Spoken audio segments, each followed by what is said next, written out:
प्रभु तेरी वाणी जीवन की रोटी, नैनों की ज्योति अंधेरा मिटाती।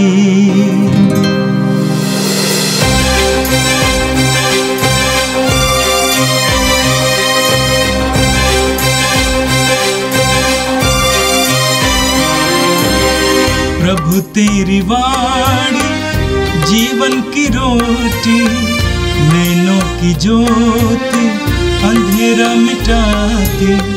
प्रभु तेरी वाणी जीवन की रोटी, नैनों की ज्योति अंधेरा मिटाती।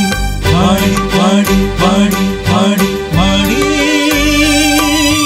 पवित्र है, शाश्वत है, जीवन का मन्ना है। 1 नवंबर बुधवार। पहला पाठ प्रकाशना ग्रंथ अध्याय 7 पद संख्याएं 2 से 4 और 9 से 14। मैं योहन ने एक अन्य दूत को पूर्व से ऊपर उठते देखा। जीवंत ईश्वर की मुहर उसके पास थी और उसने उन 4 दूतों से, जिन्हें पृथ्वी और समुद्र को उजाड़ने का अधिकार मिला था, पुकार कर कहा, जब तक हम अपने ईश्वर के दासों के मस्तक पर मुहर ना लगाएं, तब तक तुम ना तो पृथ्वी को उजाड़ो, ना समुद्र को और ना वृक्षों को ही। और मैंने मुहर लगे लोगों की संख्या सुनी। यह 1,44,000 थी और वे इस्राएलियों के सभी वंशों में से थे।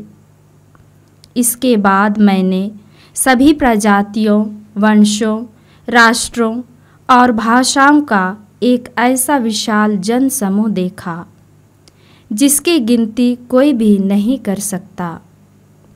वे उजले वस्त्र पहने तथा हाथ में खजूर की डालियां लिए सिंहासन तथा मेमने के सामने खड़े थे और ऊंचे स्वर से पुकार कर कह रहे थे, सिंहासन पर विराजमान हमारे ईश्वर और मेमने की जय।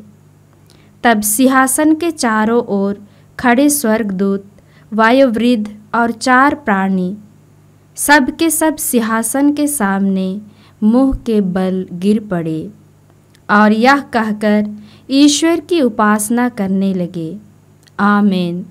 हमारे ईश्वर को अनंत काल तक स्तुति, महिमा, प्रज्ञा, धन्यवाद, सम्मान, सामर्थ्य और शक्ति, आमीन। वायुवृद्धों में से एक ने मुझसे कहा, ये उजले वस्त्र पहने कौन हैं और कहाँ से आए हैं? मैंने उत्तर दिया, महोदय, आप ही जानते हैं। और उसने मुझसे कहा, ये वे लोग हैं जो महासंकट में से निकलकर आए हैं। उन्होंने मेमने के रक्त में अपने वस्त्र धोकर उजले कर लिए हैं। यह प्रभु की वाणी है। संत मत्ती के अनुसार पवित्र सुसमाचार अध्याय 5 वाक्य 1 से 10 तक। ईसा एक विशाल जनसमूह देखकर पहाड़ी पर चढ़े और बैठ गए। उनके शिष्य उनके पास आए और वे यह कहते हुए उन्हें शिक्षा देने लगे, धन्य हैं वे जो अपने को दीनहीन समझते हैं, स्वर्ग राज उन्हीं का है। धन्य हैं वे जो नम्र हैं, उन्हें प्रतिज्ञात देश प्राप्त होगा। धन्य हैं वे जो शोक करते हैं, उन्हें सांत्वना मिलेगी। धन्य हैं वे जो धार्मिकता के भूखे और प्यासे हैं, वे तृप्त किए जाएंगे। धन्य हैं वे जो दयालु हैं, उन पर दया की जाएगी। धन्य हैं वे जिनका हृदय निर्मल है, वे ईश्वर के दर्शन करेंगे। धन्य हैं वे जो मेल कराते हैं, वे ईश्वर के पुत्र कहलाएंगे। धन्य है वे जो धार्मिकता के कारण अत्याचार सहते हैं, स्वर्ग राज्य उन्हीं का है। यह प्रभु का दिव्य सुसमाचार है। क्रिस्त प्रभु की जय। मेरे प्रिय भाई और बहनों,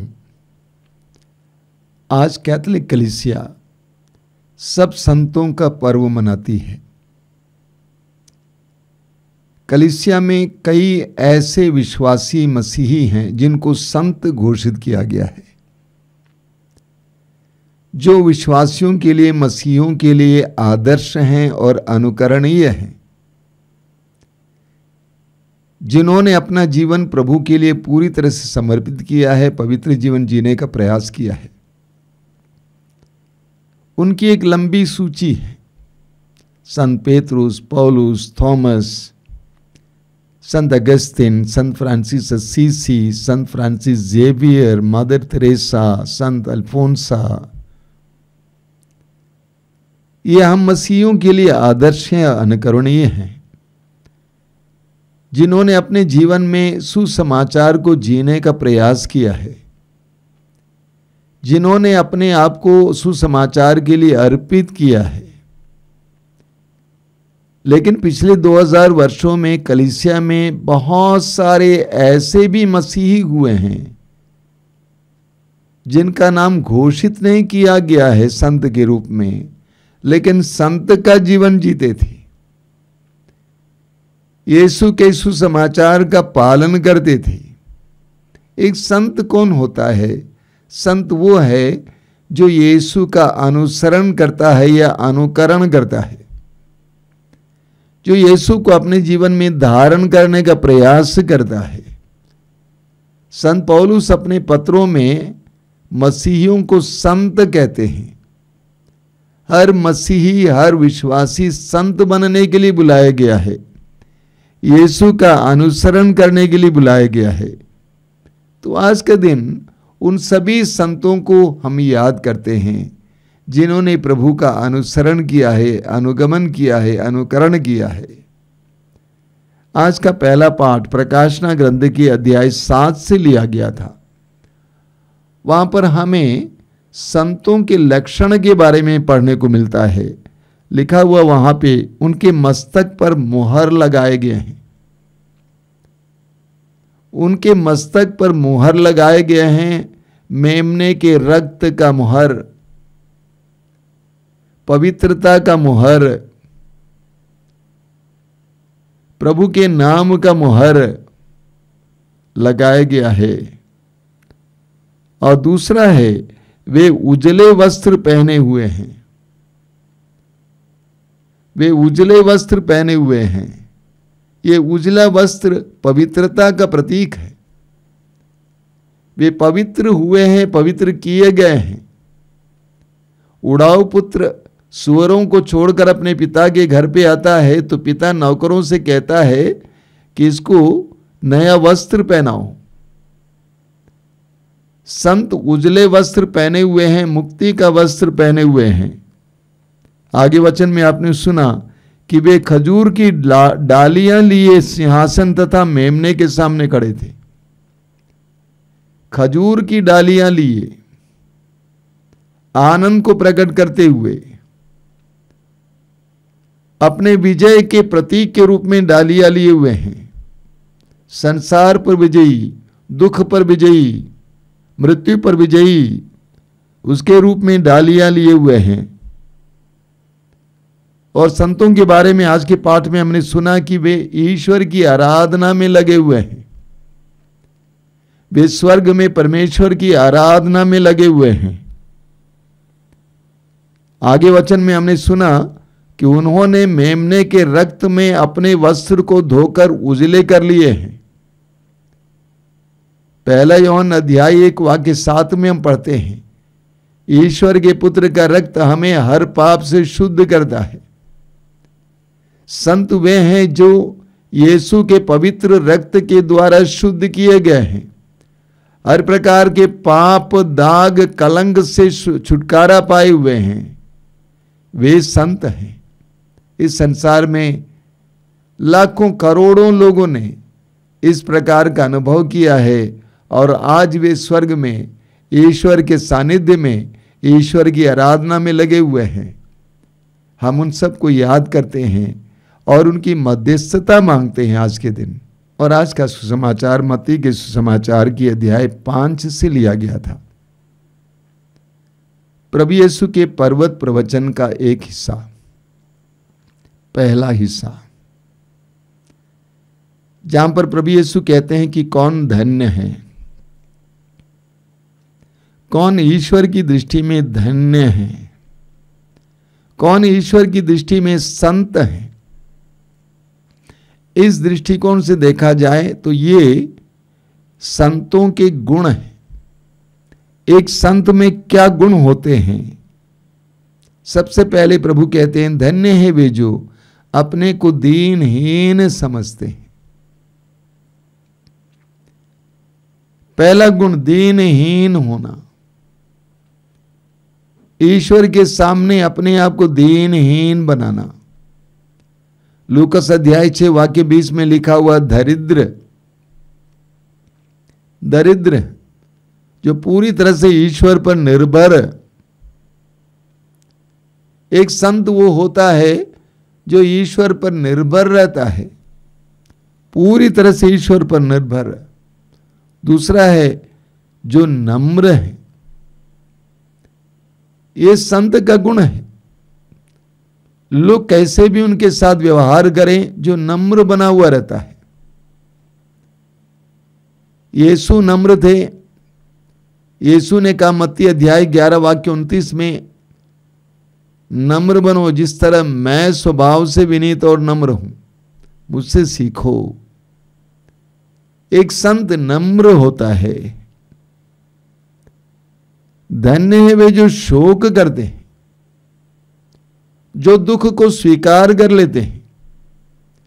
जिस तरह से प्रभु यीशु ने क्रूस को गले से लगाया, उसी तरह जो संत होते हैं, ईश्वर की दृष्टि में धन्य होते हैं, वे दुख को ग्रहण करते हैं ईश्वर की इच्छा समझकर।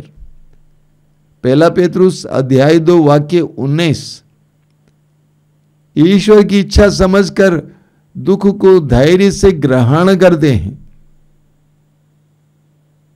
अगला है धन्य है वे जो धार्मिकता के भूखे और प्यासे। एक संत हमेशा धार्मिकता के लिए भूखे और प्यासा होता है, संसार के लिए, सांसारिक चीजों के लिए नहीं, संसार के लोगों के प्यार के लिए नहीं, बल्कि धार्मिकता के लिए भूखा और प्यासा होता है। उसके लिए सदा भूखा और प्यासा होता है। धन्य है वे जो दयालु हैं। एक संत वो होता है जिसके हृदय में करुणा होती है। प्रभु यीशु स्वयं दयालु थे। ईश्वर दयालु है, यीशु ईश्वर का प्रतिरूप। और एक संत जो यीशु का अनुकरण करता है, अनुसरण करता है, वो भी दयालु होता है। उसके अंदर भी करुणा भरी रहती है, उसका हृदय नाजुक होता है। धन्य है जिनका हृदय निर्मल है। एक संत वो है जिसका हृदय निर्मल होता है, अशुद्ध नहीं होता है, जिसके हृदय में कपट नहीं है, छल नहीं है, बिल्कुल निश्चल, शुद्ध, पवित्र। यीशु का हृदय पवित्र था, कपटपूर्ण नहीं था। एक संत का हृदय निर्मल होता है। धन्य हुए जो मेल कराते हैं। एक संत सदा शांति की स्थापना के लिए प्रयत्न करता है, शांति को भंग नहीं करता है, शांति का दूत रहता है। प्रभु यीशु स्वयं शांति के दूत थे और उन्होंने अपने शिष्यों को भी शांति के दूत बनाया। दूसरा कोरिन्थी अध्याय 5 में संत पौलुस कहते हैं कि हम यीशु के दूत हैं, मेल मिलाप का कार्य हमें सौंपा गया है। एक संत वो होता है जो मेल कराता है, जो शांति लाता है लोगों के बीच में, समाज में, शांति लाता है। धन्य है वो जो धार्मिकता के कारण अत्याचार सहते हैं। एक संत वो है जो ईश्वर के राज्य के लिए, धार्मिकता के लिए, न्याय के लिए, प्रेम के लिए, शांति के लिए, पवित्रता के लिए अत्याचार सहने को तैयार होता है, जिसके अंदर अपने जीवन के लिए मोह नहीं होता है। इस संसार में जीवन को बचाने के लिए बुराई का रास्ता अपनाने को जो तैयार नहीं होता है, बल्कि वो पवित्रता के लिए, न्याय के लिए, प्रेम के लिए, ईश्वर के राज्य के लिए अपने आप को समर्पित करने को तैयार होता है। ये संतों के गुण हैं। आज हम विशेष रूप से जब सब संतों का पर्व मनाते हैं, प्रभु से प्रार्थना करें कि प्रभु हमें भी संतों जैसा जीवन जीने के लिए कृपा दीजिए। पौलुस मसीहियों को संत कहते हैं। हम संत बनने के लिए बुलाए गए हैं, संसार से अलग किए गए हैं। आइए हम प्रार्थना करें। प्रभु यीशु, धन्यवाद देते हैं आज के सुंदर दिन के लिए, अनुग्रहपूर्ण वचनों के लिए धन्यवाद देते हैं, सभी संतों के लिए धन्यवाद देते हैं जिन्होंने संसार में रहते हुए तेरे पवित्र वचन का पालन किया, तेरा अनुसरण किया, अनुकरण किया। हमें भी कृपा दीजिए कि हम भी तेरे पवित्र वचनों का पालन करें, तेरा अनुसरण कर सकें, तेरा अनुकरण कर सकें। हे प्रभु यीशु, उन वचनों को सुनने वाले मेरे भाई बहनों को आशीर्वाद देना। आज का संपूर्ण दिन उनके लिए कृपा का दिन हो। उन्हें सभी संतों की विशेष मदद मिले, उनके द्वारा विशेष संरक्षण मिले। हमारी प्रार्थना को ग्रहण कर, आमीन। प्रभु तेरी वाणी जीवन की रोटी, नैनों की ज्योति अंधेरा मिटाती। वाणी वाणी वाणी वाणी वाणी पवित्र है, शाश्वत है जीवन का मन।